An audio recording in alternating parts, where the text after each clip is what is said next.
So the first thing I want to talk about with you is, why do you think you should be able to cut straight in the first place? Everyone seems to think that everyone else has these magical abilities, but you just stink. I mean, that's the impression I always get from students, is they think, oh, everyone else can do this, but I can't, and I'm a big spaz. Okay, so nobody magically has the ability to do things like cut straight or hold a file straight or anything like that. A big part of that is practice. But something else I want you to be thinking about is that you should always be thinking first, how do I use my tools and my setup and everything to help me succeed? The thought should not be, why can't I just magically out of nowhere do something perfectly? Which, I don't know about you, but have you ever done anything perfectly the first try? Not me. But to think about your setup and think about how to set yourself up for success. And if you start thinking about your jewelry processes that way, I think you're going to start to find more and more solutions to the problems that you think are just, oh, my hands aren't great, or my eye isn't great, or anything like that. So if you need to cut straight, we use a lot of thinner metals at our studio, Jewelry Arts. So we do a lot of cutting. I admit I use Joyce Shane cutting shears, the kitchen shears, because they're really sharp, they cut amazing. They're actually a lot better than the ones they make specifically for jewelry making.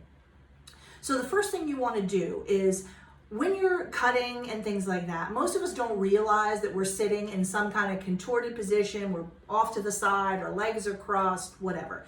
And I guess for your normal activities, that's fine. But when you're going to cut, you have to sort of pause and line yourself up with your bench. So you want to put your feet on the floor, facing totally forward. You want your shoulders also facing forward, lined up with your knees. And your eyes straight forward. So I'm not going to look at the camera while I'm doing this. I'm going to put myself in the correct position.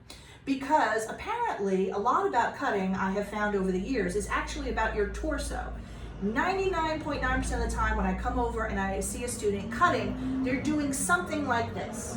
This, or this, or this, or that. They are somehow twisted and not pointing straight. So to be able to cut straight while your whole body is contorted, I have found is essentially impossible. So what I'm going to do to demo, I'm just going to take a pair of dividers, and I'm going to mark a nice straight line on my little piece of sheet here.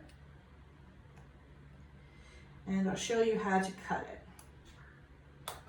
Okay, so I'm going to hold my piece at 90 degrees straight in front of me, and my scissors as well, like so.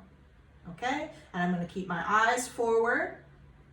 And if I do that and just watch the line as you cut, the more you practice, the better you'll get. But I guarantee you, taking a look at your posture and straightening yourself out is going to get rid of probably around 85 or 90% of the problems you're having cutting straight.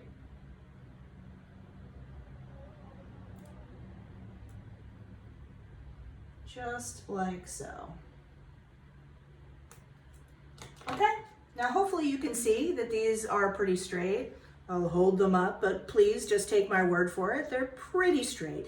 It's not about things being perfect anyway. Your real goal, in my opinion, is just to cut down on the time you spend cleaning up, you know, and all that kind of aggravating work. I mean, jewelry making is extremely time consuming, as I'm sure you know. So it's a huge advantage to kind of, I guess that's a jewelry making pun, to cut down on all of that. Okay, so when you want to cut straight, think about your posture and your feet and your shoulder and your eyeballs and everything lined up at 90 degrees. And then when you cut, you're just going to visualize 90 degrees. I guarantee you this is going to help you enormously in your cutting. Goodbye.